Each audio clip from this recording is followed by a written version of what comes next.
So the first time I came to state was in 2008 to get my journalism diploma. Then I worked in newspapers for 5 years. I worked in a small paper in Lloydminster, and then I was an editor at the Calgary Sun.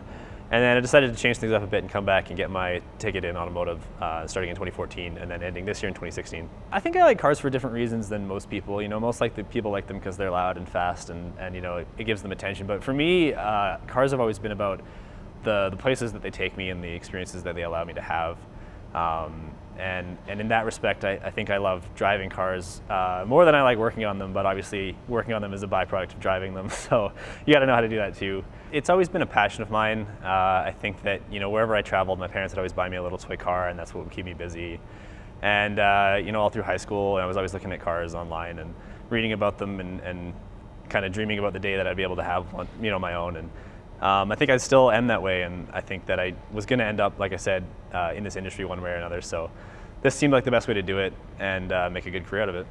I was actually able to go to Australia on a program exchange in between my years, and that was very cool to see basically automotive school on an entirely different setting on the other side of the world. So for me, I think that would be a great memory.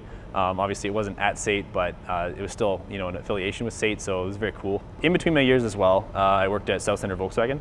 I was brought on due to a very unique partnership between Volkswagen and SAIT, and I worked there in that summer, and then I also worked all through school part-time, and then they took me back full-time now, so that's where I've been ever since I graduated.